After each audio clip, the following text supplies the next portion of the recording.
Lux presents Hollywood.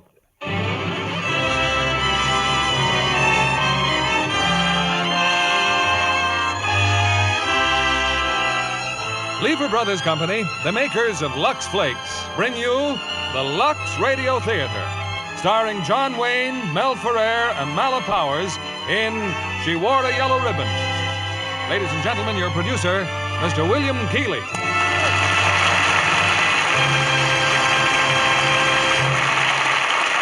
Greetings from Hollywood, ladies and gentlemen. The history of the United States cavalry is one of daring, accomplishment, and romance. And in our play tonight, She Wore a Yellow Ribbon, we present a colorful drama from its glorious past.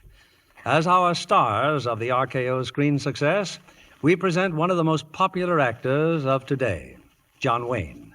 And co-starring with him is a very versatile artist, Mel Ferrer, and one of the most beautiful young actresses in Hollywood, Mala Powers. We wish to congratulate John Wayne on receiving the Photoplay Gold Medal Award as the most popular actor of the year, and hope he'll continue to appear in such fine American pictures as John Ford's great production of She Wore a Yellow Ribbon. We know the ladies have always been color conscious, whether it was yellow ribbons in their hair or gay flowered handkerchiefs in their pockets. And they've always depended on Lux Flakes to preserve these colors. And now Lux with color freshener is more wonderful than ever. Here's She Wore a Yellow Ribbon, adapted from the famous story by James Warner Bella, starring John Wayne as Captain Brittles, Mel Ferrer as Lieutenant Cohill, and Mala Powers as Olivia Dandridge.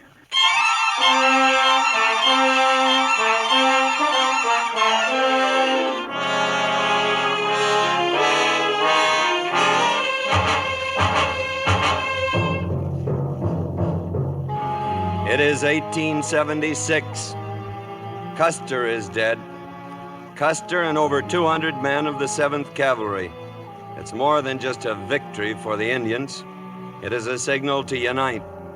Kiowa, Comanche, Arapaho, Sioux, and Apache, united in common war against the United States Cavalry.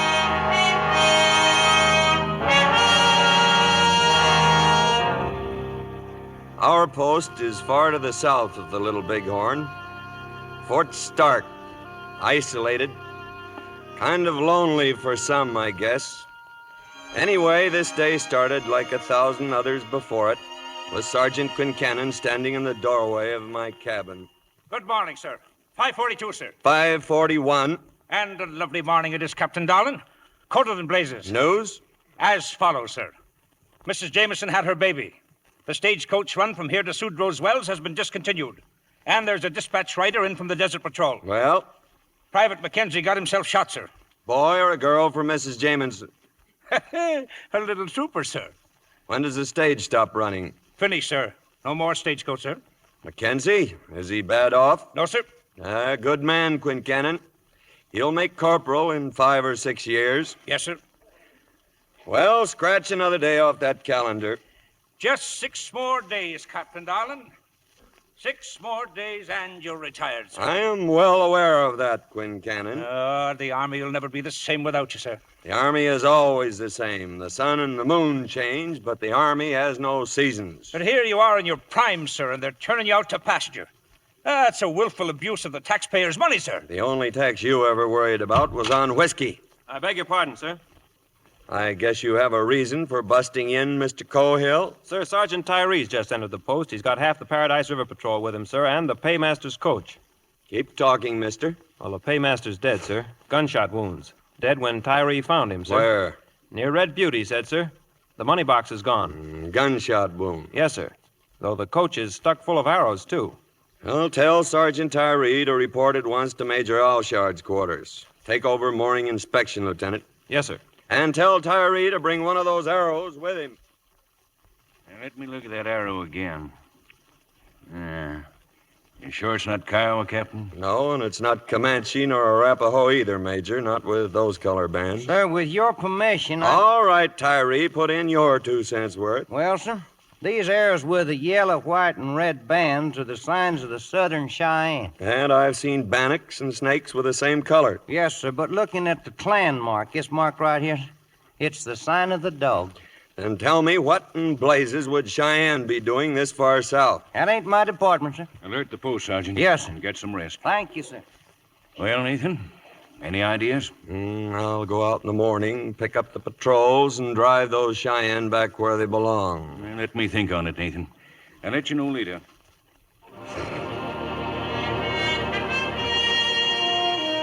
The day wore on. Now, life within a post isn't all spit and polish. Take Lieutenant Pennell, for instance, and the Major's niece. Pennell's got a buckboard, and it's a fine day for a drive. Only he's having a little trouble at the gates. You heard me, Mr. Pennell. The post is on alert. Nobody's leaving the grounds. Oh, now, wait a minute, Cohill. You heard me. Sorry to spoil your outing, Miss Dandridge. Sorry, indeed. Because I wouldn't trust you to take me on a picnic last Sunday. Now you're hazing Mr. Pennell. You just drive right on through, Ross. If you don't, I will. You touch those reins and I'll slap you in the guardhouse. You wouldn't dare.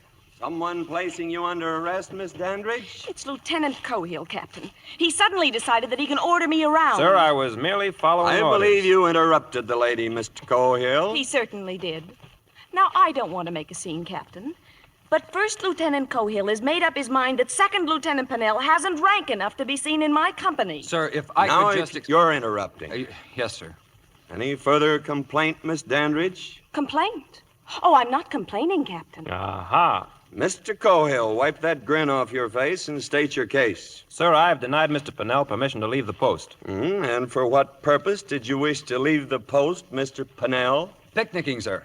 Picnicking? Miss Dandridge? Where? In St. Louis? Oh, no, sir. Just up by the waterfall, sir. But I'm sorry. Never if apologize, mister. It is a sign of weakness. Mr. Cohill, I see no reason why Mr. Pennell should not go picnicking. Very good, sir. Thank you, Captain. But Miss Dandridge, Mr. Cohill was quite right in denying you permission to leave under the present emergency.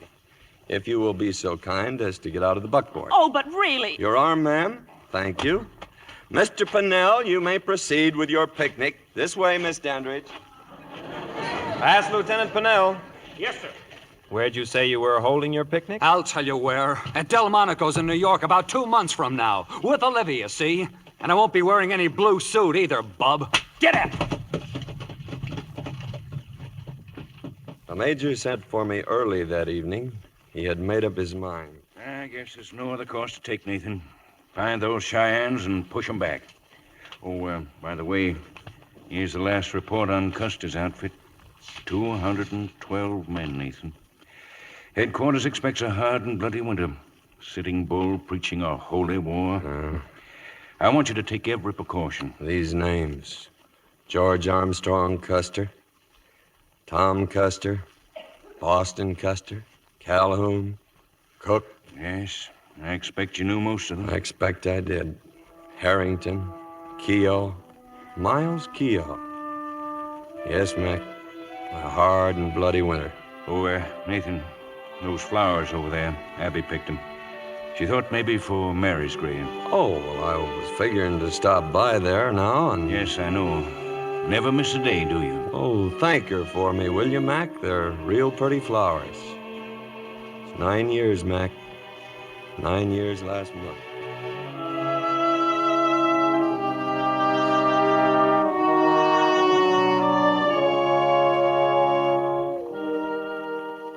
The flowers here, Abby, are from Mary.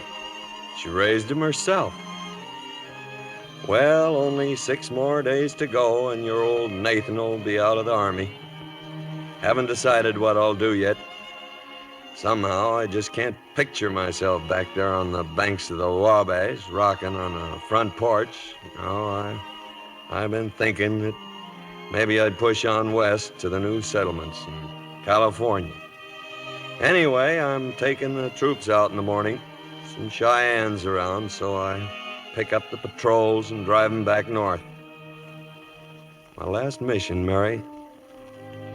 Hard to believe, isn't it? My last... I hope I'm not intruding, Captain. Why, no, ma'am, not at all. I was just... I know. I've watched you come out here so many times. I'm sorry I made such a fool of myself this morning. You made a fool out of a couple of young lieutenants. That's never against Army regulations. Then I'm forgiven? You're forgiven. Thank you, Captain. Good night. Good night, Miss Dandridge. She's a nice girl, Mary. She reminds me of you.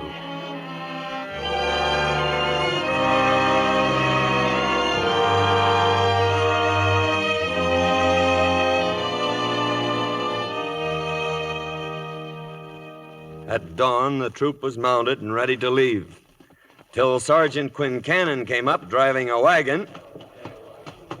Just what do you think you're up to, Quincannon? Get out of that wagon. Oh, begging your pardon, Captain Darlin, it's orders. Major's orders. Orders? Yes, sir, yes, sir. I'd best be seeing about them side saddles, too, sir. Side saddles? Are you trying to tell me?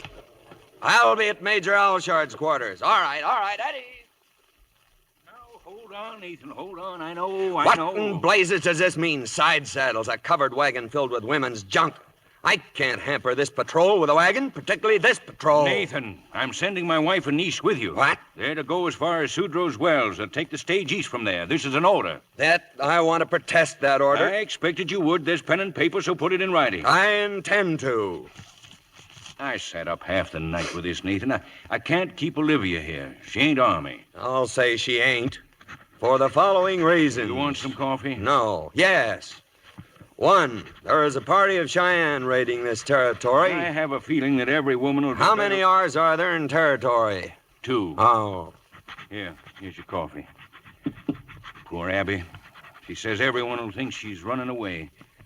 And what about me? I'll be a bachelor all week. And in conclusion, I respectfully protest the decision of my commanding officer to saddle this troop with his female relations.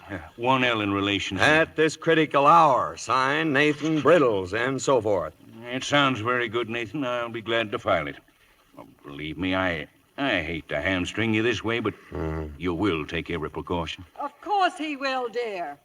And how did marching through Georgia take the idea of old Iron Pants riding with him? Under protest, Abby. Written protest, Abby, of course. It's always my pleasure to escort old Iron Pants. Well, as long as you're going along with us.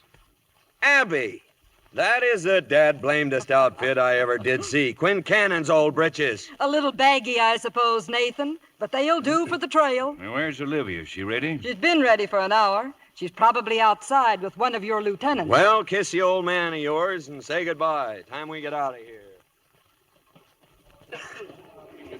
And I hope you approve of my uniform, Mr. Cohill. It's very becoming, ma'am. And I notice you're wearing a yellow ribbon. Well? For Pennell, huh? How do you know it isn't for you, mister? I'd be very happy if it were for me. Very happy indeed. Morning. Trooper Dandridge reporting, sir. Well, and a proper trooper, too, and right pretty, don't you think, Mr. Cohill? I do indeed, sir. And a yellow ribbon, Miss Dandridge. Do you know what that means in the cavalry? A sweetheart. It does? Who's it for? Why, for you, Captain, of course. For me, huh? I'll make these young bucks jealous yet. I brought your mount, Olivia. May I help you? Thank you, Mr. Pennell. I hope you're wearing that yellow ribbon for me, ma'am. Why, who else would it be for? Hurry up, Aunt Abby. They'll be leaving without us.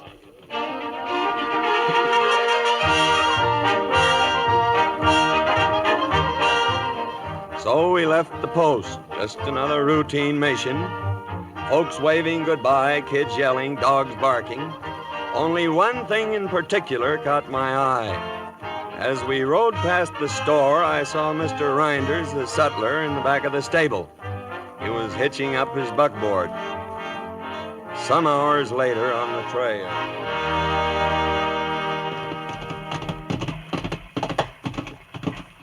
Sergeant Tyree reporting, sir. At ease, Tyree. Well, like you told me, sir, I took cover till Reinders left the post. I've been trailing him ever since. He went southeast, Captain, about a mile below the painted pole. There's 2 men waiting for him in a wagon. You recognize them? No, sir. And it didn't seem prudent to inquire. Now, what do you suppose they were doing that far south, and why did Mr. Reinders leave the post in the first place? He's a storekeeper, sir. That's right, licensed to sell merchandise to folks all over this territory. Only the post was on alert, Mr. Tyree, so I ask you again. What do you suppose Mr. Reinders and two strangers were doing that far south? Well, sir, I reckon that ain't my department, sir. Take a point, Tyree. We'll probably pick 'em up on the next go-around.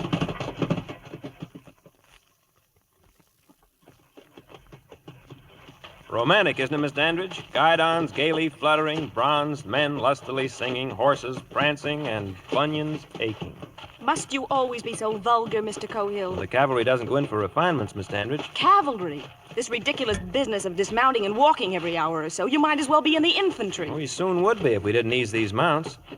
Why don't you ride in the wagon with Mrs. Allshard? No, thank you. And if you don't mind, I'd like permission to ride back along the line. Why? If you must know, I'd rather share the dust back there with Mr. Pennell. Haven't you already thrown enough dust in Pennell's eyes? Why don't you give him a chance? Mr. Cohill! Yes, sir? Relieve Mr. Pennell with the rear guard. Yes, sir. Everything under control here, miss? Thank you, Captain. Everything's just fine.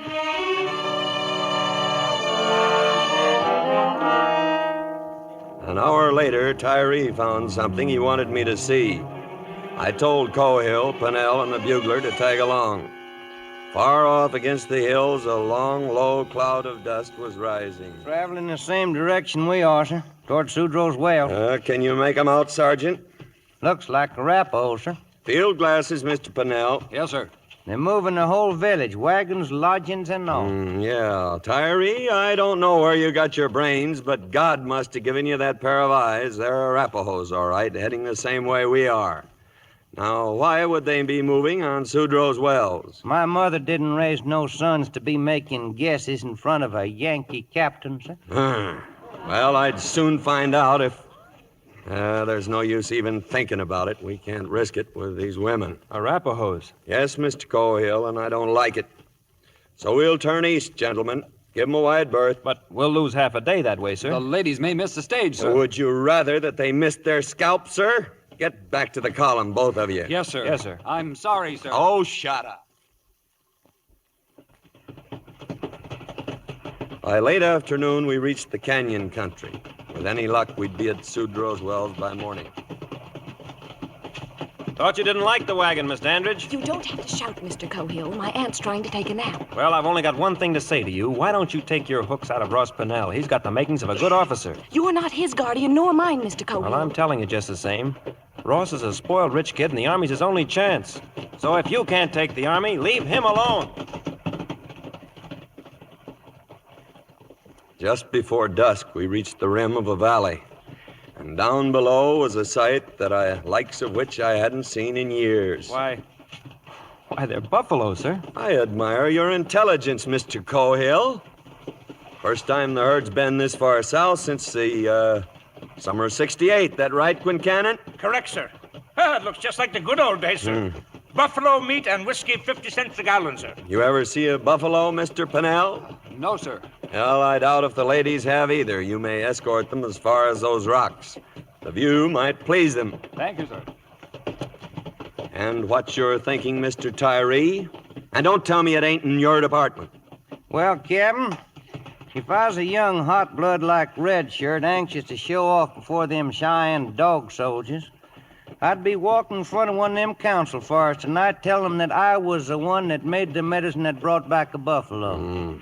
I'd tell them how all us Injuns should stick together now, quit quarreling, and drive out the rest of them Yankee soldiers. That's what I'd tell them, Captain. Though, of course, I'm just guessing, you understand? Yeah, well, of course, now, I'm just guessing too, Sergeant, but if I was an Indian agent, maybe a licensed sutler with the name of Reinders, if I'd met up with a couple of men near Painted Post who might be gun runners, I'm guessing I'd be mighty close to that council fire of red shirts, ready to do a land office business in repeating rifles. How good's that mount of yours, Tyree? Best in the troop, sir. Make for the Paradise River. Pick up the rest of the patrol there, then proceed at your best pace to Sudrow's wells. Have them hold the stage for the ladies. Yes, sir. And tell them that I've been delayed.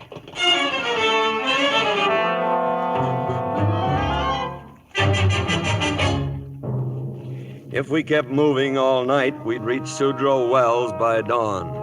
But just before daylight, we saw a strange glare in the horizon. That's no sunrise, Captain. That's a fire. It's the settlement, sir. Sudrow's Wells is over there. Shut up, the lot of you. Ladies to the rear, Quincannon. Yes, sir. First 2 sets of 4s. Forward, you!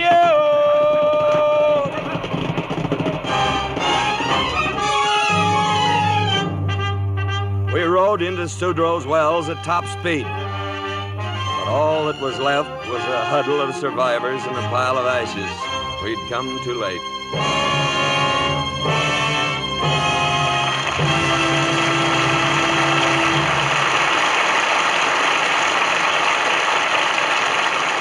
In just a moment, our stars will continue with Act 2 of She Wore a Yellow Ribbon. Now, here's Libby Collins, our Hollywood reporter, with the Lux movie news of the week. Reporting, John, that a Polynesian sarong has made another star. Not that pretty Deborah Paget hasn't already proved herself a star, but personally, I think 20th Century Fox did her an extra favor when they cast her in Bird of Paradise with Jeff Chandler and Louis Jourdan.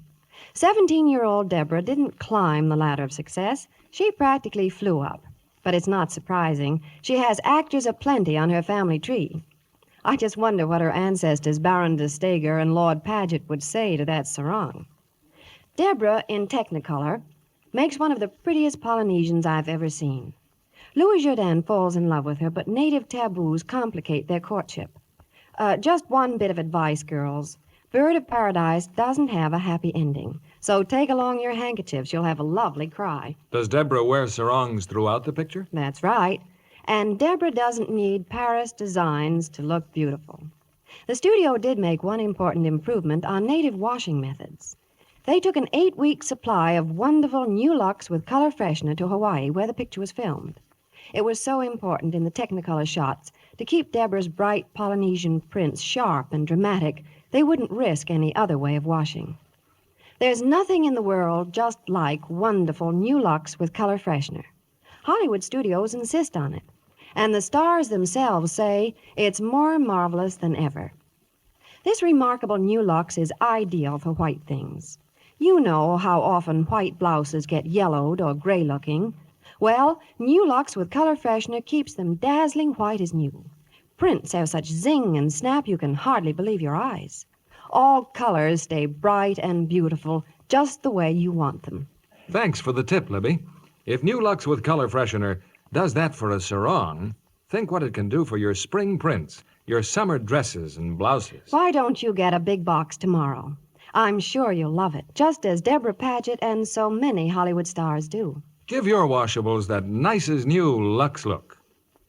Now, here's Mr. Keeley, our producer. Act 2 of She Wore a Yellow Ribbon, starring John Wayne as Captain Brittles, Mel Ferrer as Lieutenant Cohill, and Mala Powers as Olivia.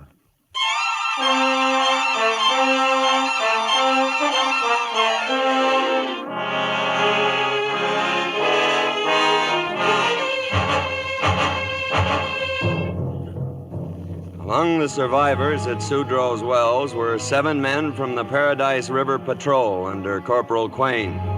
Quain had been badly wounded. Arapaho, sir, they jumped us at sundown yesterday, sir. Yes, well, your report can wait, Quain. Doctor, over here. I better give it to you while I can, sir. They had us ringed. At night, we got away.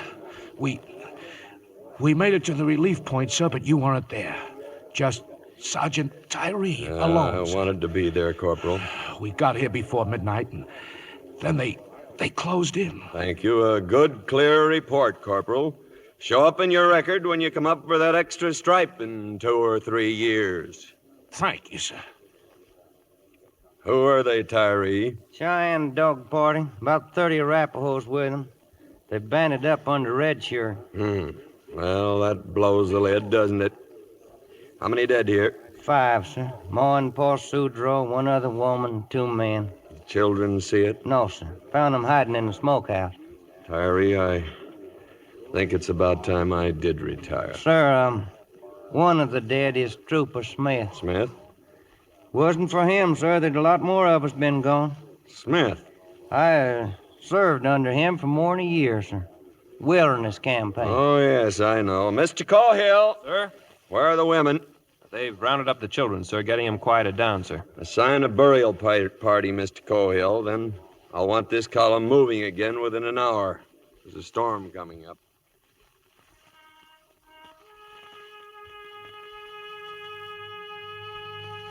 For who shall believeth in me shall never die.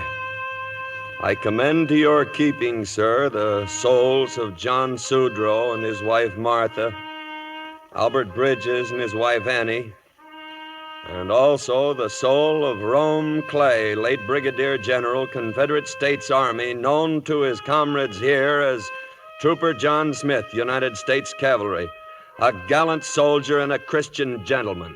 Amen.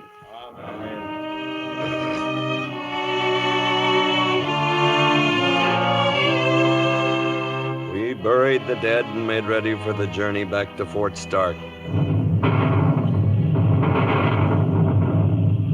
Captain Brittles. You will go to the rear, Miss Dandridge, where you belong. Yes, sir, I'll go. But I want you to know that I'm well aware that all of this is because of me. Because I wanted to see the West. Because I wasn't Army enough to stay the winter. You're not quite Army yet, miss, or you'd know never to apologize. It's a sign of weakness. As for what's happened, only the man who commands can be blamed. Press on me. Mission failure. Yeah, we sure missed the stage, Miss Dandridge.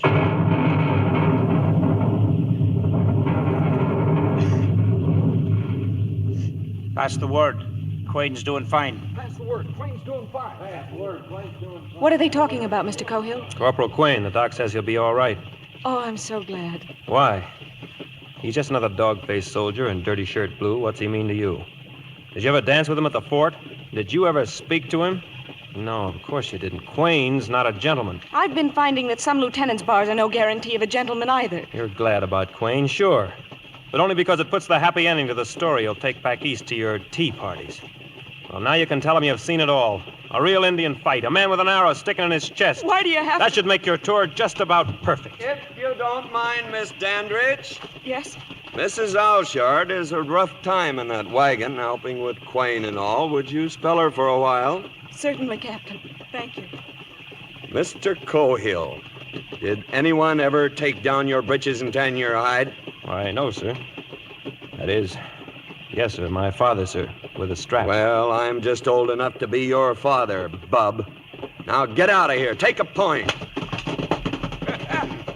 They'll make a fine, boisterous couple, Captain Donald, when they're married. When I want your opinion, Quincannon, Yes, sir, any time at all.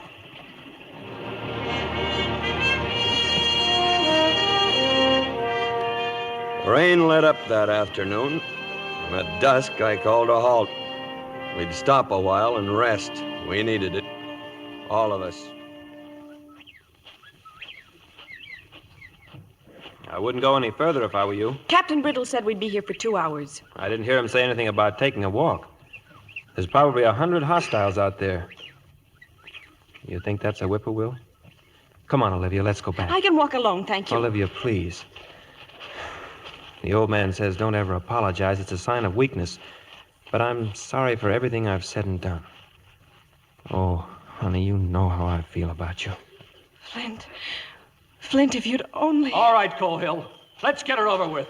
Pull your blouse. You crazy, mister? Don't pull rank on me. You've been green-eyed ever since she put that yellow ribbon on. Button up that shirt, mister. Ross, please. You can sneer all you want, but you keep your paws off my girl. All right, mister. I'll accommodate you. Ross, no! Button your shirt, Mr. Pennell. I thought better of you.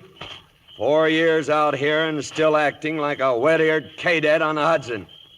What is this all about, Mr. Cohill? Sir, I must decline to answer, respectfully. Mr. Cohill, it is a bitter thing indeed to learn that an officer who has had 9 years' experience in the cavalry, the officer to whom I am surrendering command of this troop in 2 more days, should have so little grasp of leadership as to allow himself to be chivied into a go at fisticuffs while taps have barely sounded over a brave man's grave. God help this troop when I'm gone. Sir, it was my fault. You're at attention, Mr. Pennell. It was a misunderstanding, You'll Captain. oblige Miss Dandridge by getting back to troop area. Yes, sir. Mr. Cohill, you will have the men build their squad fires higher. make the fullest show of bedding down here for the night. Then we're sneaking out, heading for the river. Is that clear, Mr. Cohill? Yes, sir. I'm sorry, Ross. Sorry, Flint.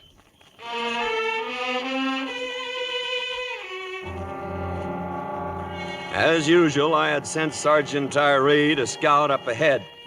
And as usual, his eyesight hadn't failed him. Hostile, sir. They're holed up in a ravine about 3 miles north of here.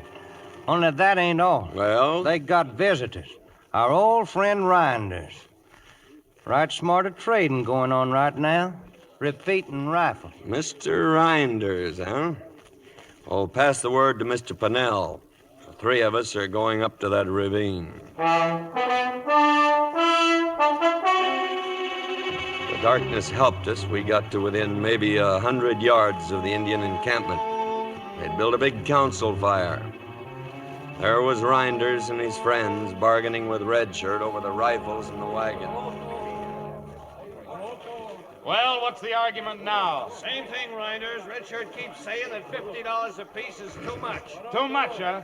Tell that grandson of a horse thief that I know he's got the money. Because he stole it from the paymaster's coat. Yo, Shiva, Tell him I know he killed him, too. That it's $50 or no rifle. We saw Redshirt raise his hand, then a flash of knives.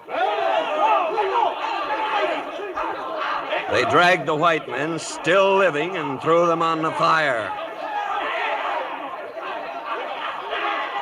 Join me in a chaw of tobacco, Sergeant? No, sir. I don't chaw and I don't play cards.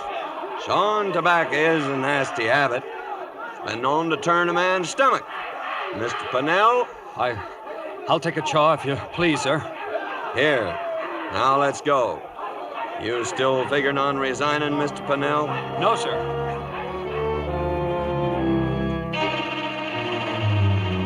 When we got back to the column, I called a meeting of the officers and sergeants.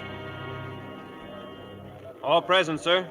Any time between now and daylight, gentlemen, we can expect an attack. That means the main column is leaving here right now. We will leave a rear guard under 1 officer. Sir, I'd consider it a privilege if Thank you, Mr. Purnell. Your offer to volunteer will go on your record, if you still wish to make a record. Mr. Cohill, 2 squads will remain behind. You will be in command. May I have the 1st and 2nd, sir? The 2nd squad has too many old married men. 1st and 5th, sir. You will cover our crossing and dig in. Yes, sir. Then pass the word and let's start moving.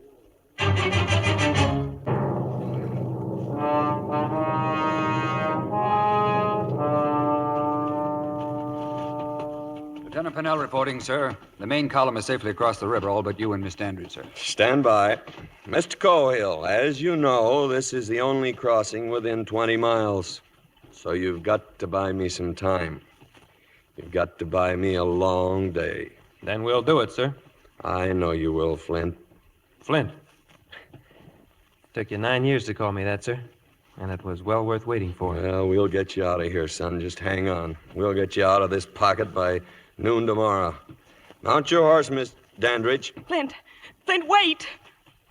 Well, haul off and kiss her, blast you. We haven't got all night. Yes, sir. Thank you, sir. I'll be back, man. I'll be back, I promise you. Oh, what are you waiting for, Mr. Pennell? Escort the lady across the river. If you'll follow me. Ross. I'm sorry, Ross. But I guess that's how it is. You and Flint. Yeah, sure. Good luck, Flint.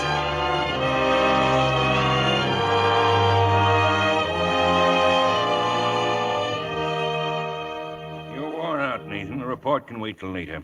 Just thank heaven so many of you got safely back here to post. It is my duty to report, Major Allshard. Mission a failure. Oh, fiddlesticks. It was our fault. You did everything and I more have than never worn a coat of whitewash yet, Abby, and I won't start now. I failed at Sudrow's. I failed to keep Reinders' rifles from the tribes, and I failed at everything. I leave the Army a failure. Now stop it. You're just running yourself down because you... Blast it, Mac. Hasn't she told you I left Flint Cohill with 2 squads back at the Paradise? And a sound military move. So, with your permission, I'll start back. I'll have Cohill out of that pocket by noon tomorrow. No, Nathan. The troops can't leave till morning. Morning? They ought to pull out of here before midnight. Well, I'd agree if you were leading them, but Pennell will need all the daylight he can find. Pennell, that babe in the wood, fording a river against a swarm of hostiles with Winchesters? Nathan, aren't you forgetting something? You retire from the Army tomorrow. Tomorrow is all I need. I can't leave Cohill facing those devils. It's no one-day mission. This could go on for weeks. All right, then I'll volunteer as a civilian scout, interpreter, anything. And I thought you were fond of Cohill. Fond of him? Every time Cohill gave an order, men would turn around and look at you, wondering if he was doing the right thing. You want to ruin the boy? Oh, I know, Mac. Pennell's got to run his chances, too. We ran him, Nathan. That's what we get paid for. Yeah, I guess you're right, Mac. I guess you're right. Well, with your permission, then, I'll quit the post tomorrow. Permission granted, Nathan. Where will you go, Captain? Go? I don't know, miss. West, I guess. California, new settlements. Old soldiers, Miss Dandridge. Someday you'll learn how they hate to give up. Captain of a troop one day and every man's face turned towards you. Lieutenants jump when I growl, and now tomorrow I'll be glad if the blacksmith asks me to shoe a horse. Blast your eyes, Abby, if you start sniffling now. And as for you, young lady... I'm not crying. I'd like to stand up and cheer.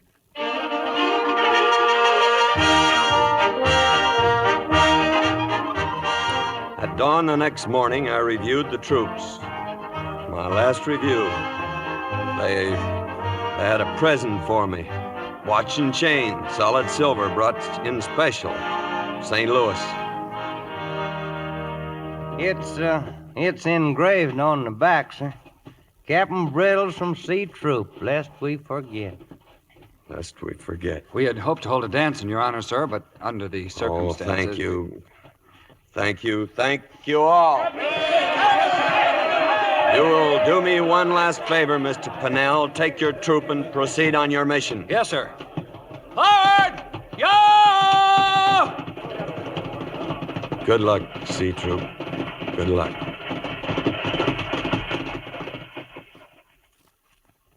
Stop worrying, Nathan. They'll get Cohill out of there.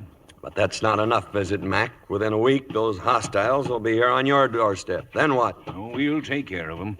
Yeah, well, I'll say goodbye. Oh, I left my other saddle in the cabin. Give it to Abby. It'll be easier on her disposition. Say goodbye to her for me, Mac. He'll do no such thing, Nathan Brittles. Goodbye is a word we don't use in the cavalry. Now come here. Yes, ma'am. Until our next post, dear. Thank you, Abby.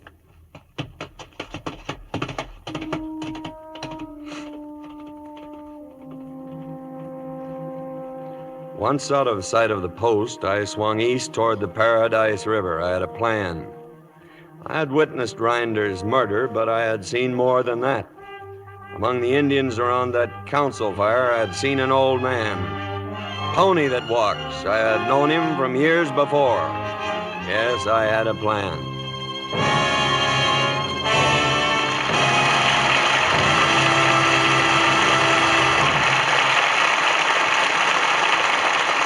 And now, a brief intermission before our stars return with Act 3 of She Wore a Yellow Ribbon. I've chosen as our special guest tonight Hollywood-born Leslie Banning, who is building a very successful career as a freelance actress.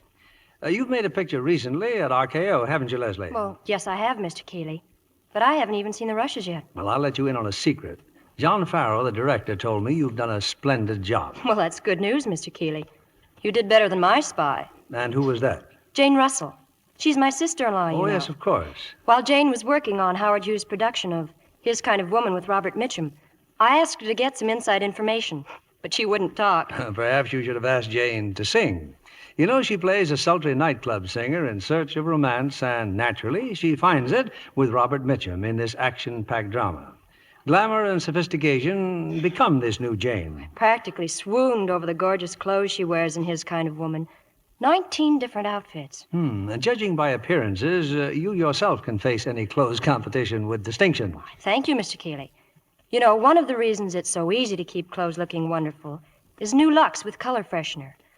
I've always loved Lux, but this new Lux is the most marvelous ever. Prints look wonderfully fresh, so alive, and colors, well, they practically sparkle. Even my lovely slips and nighties stay so gorgeous looking, I can hardly believe they've been washed at all. Jane and I both love it. A great many other Hollywood stars agree with you and Jane Russell.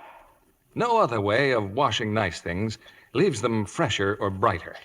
Hollywood studios say new Lux with color freshener is a washing miracle. This amazing new Lux leaves white things dazzling white, prints brilliant and gay, all colors dramatically new-looking. Even delicate pastel slips and nighties renew their fragile beauty every time you Lux them. If you haven't tried new Lux with color freshener, you're in for a real thrill. Get a big box tomorrow. Use it for your washables to give them that nicest new Lux look. Thank you for coming tonight, Leslie Banning. It's been a pleasure, Mr. Kennedy. We pause now for station identification. This is CBS, the Columbia Broadcasting System.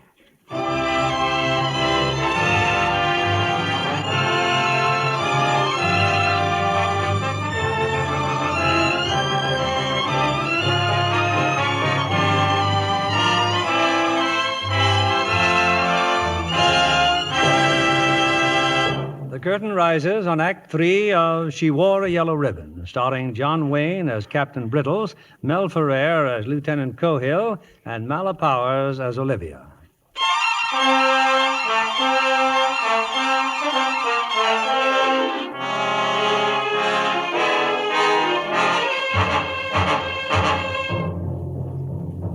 I was back with the troop by nightfall. Pennell, to my surprise, had effected the relief of Cohill's men without incident. And so far, the Indians had failed to make a move. There's a reason they've held off, sir. We've scouted them all day. They're concentrating forces. How many, Mr. Cohill? Close to 1,000, sir. Arapahoes, Kiowas, Comanches, and those Cheyenne dog soldiers. How much time have we got? What's your guess? Well, no time at all, sir, because we've got to hit them first. I'm glad the Major sent you, Captain. The men will feel a lot better about it now. He didn't send me, Mr. Cohill. I am not on duty. Then the orders haven't been changed. Orders are orders, sir. But for the next 4 hours, according to my brand new silver watch and chain, I am still an officer in the United States Cavalry. Flint, if I gave you a written order, would you obey it? I don't need a written order, sir. Nevertheless, you're going to get it. It might come in handy in our court-martial. Sergeant Tyree? Yes, sir. I am ordering you to volunteer again. Yes, sir. You and me are going to ride out of here, Sergeant, just as soon as I write Mr. Cohill's orders. It's just a pencil, Flint, but I'm using all the official phrases. Yes, sir. You will remain here in your command, and don't force any action until I return. But if I don't, then read this piece of paper for your orders. Put it in your pocket. I understand, sir. And now, Mr. Tyree, if you'll find me a fresh horse, we'll take a little ride out toward those hills.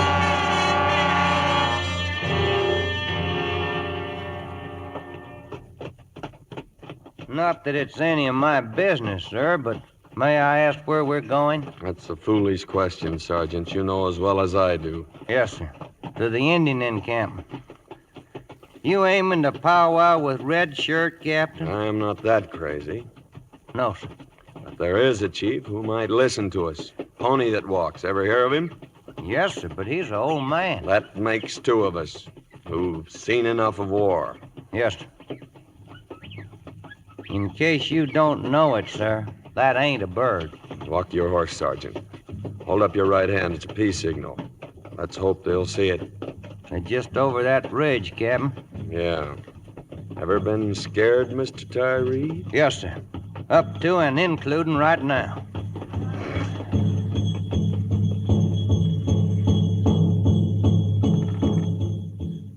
We reached the crest and rode past their guards.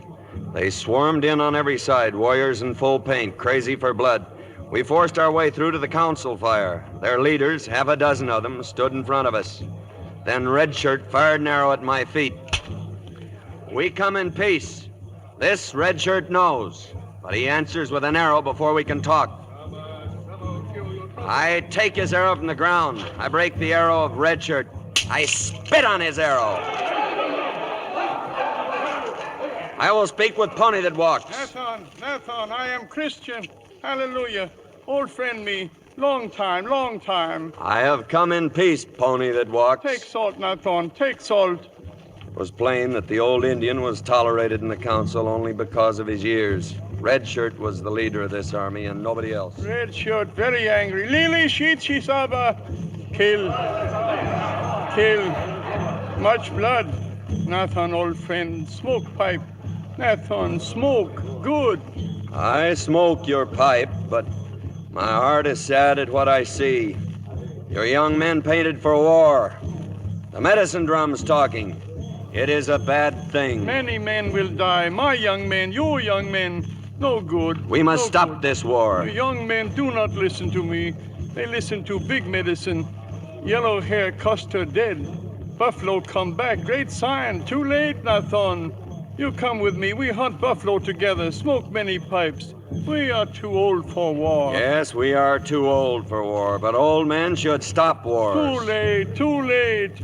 Soon many squaws sing death songs, many lodges empty. You come with me. We hunt buffalo. Get drunk together. Hallelujah. No, old friend, I must go. I go far away. You will go in peace, Nathan. I put Manitou round neck.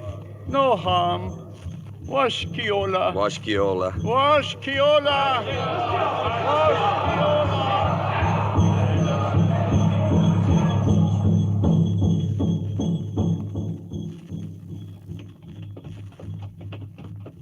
It appears they're turning us loose, Captain. It's not enough, Sergeant. I had hopes of coming to terms. Terms? With them? One more failure to add to my... Is something wrong? No, nothing wrong. Just glance to your left there. Kind of casual-like, Sergeant. Yes, sir. Well? The ponies, hundreds of them. Hundreds of ponies in a gully where they can't wander off. But if something was to stampede those ponies... Stampede? Yes, sir. Back to camp, Mr. Tyree. On the double.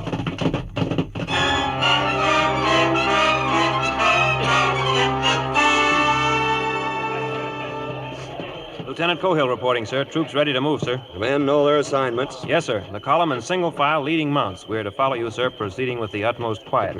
There's a creek at the near end of that gully. We'll stop there and form ranks. Meantime, sir? Meantime, Mr. Cohill, just pray that the moon stays behind those clouds.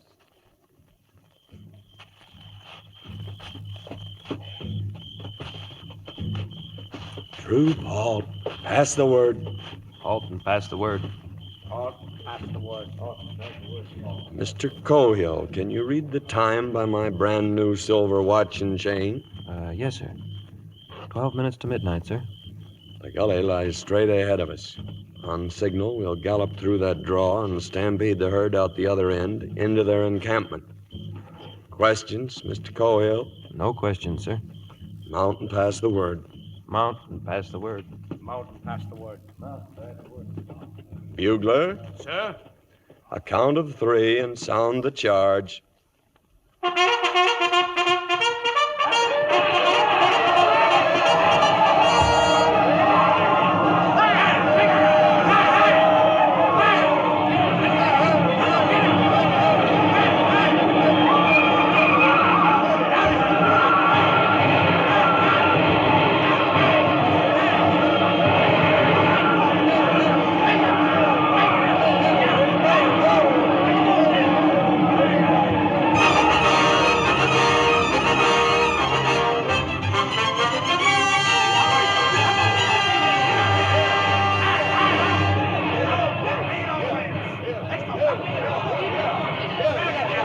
Sound recall! Sound recall!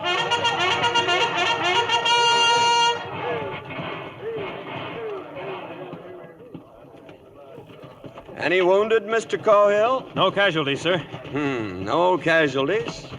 No Indian war, no court-martial. You'll have a time rounding up those hostiles, Mr. Cohill, but they'll not get very far on foot. Take them back to the post, sir? No, back to the reservation. Have your soldiers follow them all the way. Stay about a mile behind them. Walking hurts their pride, and your watching will hurt it worse. Yes, sir. Can you read what time it is by my brand new silver watch and chain? 2 minutes past midnight, sir. Huh. I've been a civilian for 2 minutes. It's hard to believe. It's your army, Mr. Cohill. Good luck.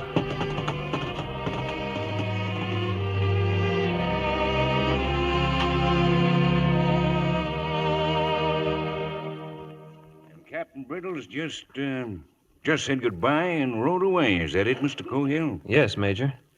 We got the hostiles on the trail, sir. Then I left Lieutenant Pinnell in charge and returned here to report, sir. So Nathan's finished with the Army, is he? Well, the Army isn't finished with him. Who's your best rider, Mr. Cohill? Why, Sergeant Tyree, sir. Then tell Sergeant Tyree I want to see him right away.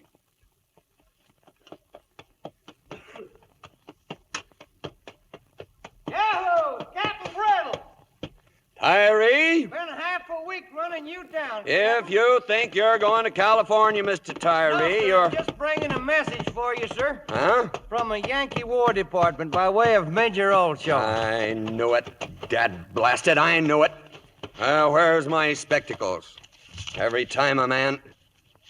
Tyree. Look. Look what it says.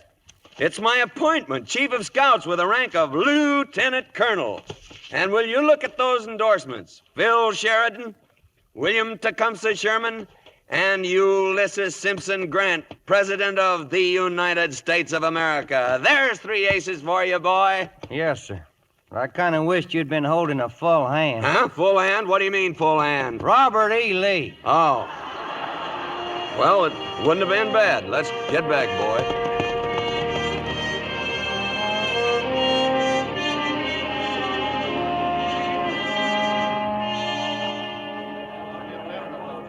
Here he is, Major, sir. He's coming up the steps now. Open the door, Quincannon. Yes, sir.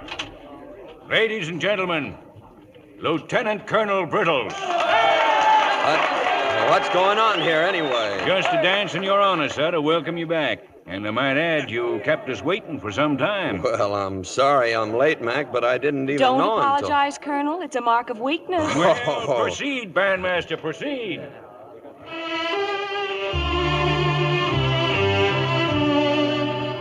Old Iron Pants has a request to make. Your arm, Nathan. Thank you, Abby. And, sir. Yes, Mr. Cohill? You'll be surprised to know that Miss Dandridge and I are going to be... Why, son, I knew it all the time. Everybody in the post knew it above the rank of a second lieutenant. Right, Mr. Pinnell? There'll come a time, sir, when I'll be a first lieutenant. Yeah, in 10 or 12 years. Will you stay for the dance, Colonel? Well, if you'll excuse me, Miss Dandridge, I've got to make my report first. Colonel, wait. Here, please take these with you. Oh, well, I am obliged, ma'am. Well, thank you, ladies and gentlemen. Thank you. Report? And your flowers. You gave him your flowers. I think they'll make someone else even happier, darling. His girl.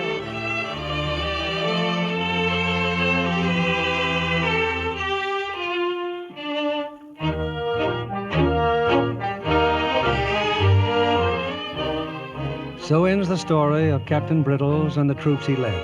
The dog-faced soldiers, the 50 cents a day professionals riding the outpost of a nation. From Fort Reno to Fort Apache, from Sheridan to Stockton. Men in dirty shirt blue and only a cold page in the history books to mark their passing. But wherever they rode and whatever they fought for, that place became the United States.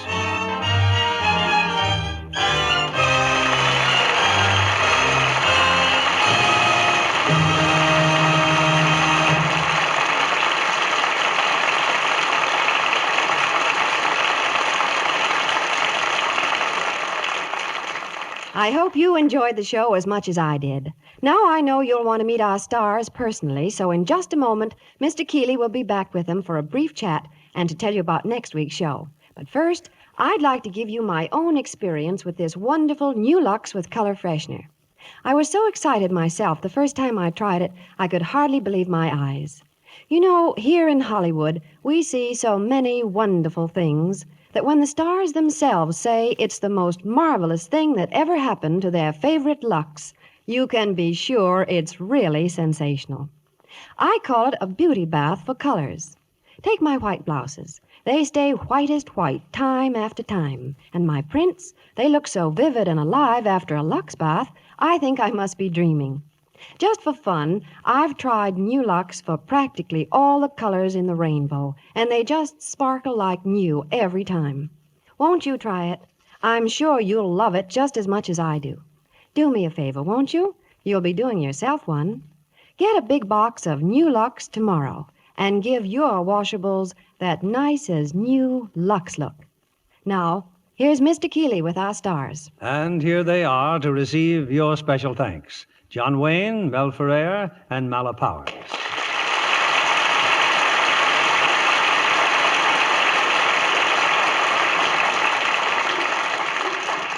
John, we usually advise the young actresses appearing here to use Lux to help their careers. Now, for the young actors, we'll take a tip from you and suggest football.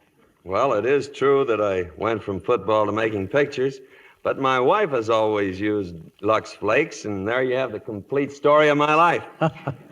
Well, John, I'm also an ardent fan of Lux Flakes, but I hope that isn't the complete story of my life. Well, honey, you've got a long way to go, and I'd say you're off to a flying start. And that comes from a man who knows. John, I think you're one actor who can truly say that the secret of your success is hard work. Well, that's for sure. I understand that at one time there were 9 different John Wayne pictures playing simultaneously in local theaters. Well, I like to be active, Mel, and I try to see that all the pictures are filled with the same. For instance, at RKO, I just finished the Edmund Granger production of The Flying Leathernecks. You can guess what that's all about.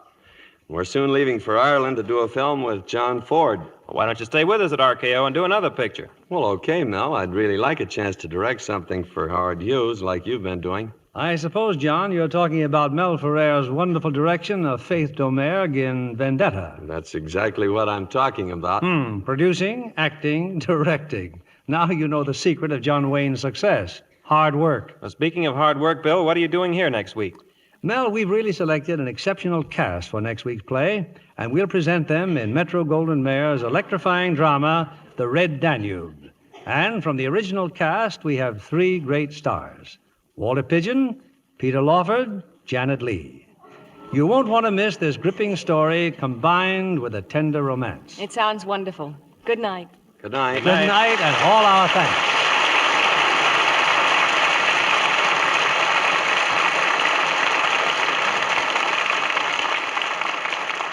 Here's Ella Raines, one of Hollywood's loveliest young stars, own tip on complexion care. I never skip my Lux soap facials a single day, she says. They're so quick and easy. I just cream the rich Lux lather well into my skin. Rinse with warm water, then a quick splash of stimulating cold. I pat to dry with a soft towel. Now my skin feels so satin smooth and soft. Try this simple care Ella Raines recommends. It's so easy to be Lux lovely. Lux soap has active lather, you know, that really makes skin lovelier.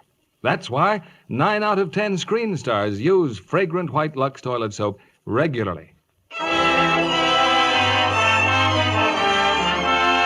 Lever Brothers Company, the makers of Lux Flakes, join me in inviting you to be with us again next Monday evening when the Lux Radio Theatre presents The Red Danube, starring Walter Pidgeon, Peter Lawford, and Janet Leigh. This is William Keeley saying good night to you from Hollywood.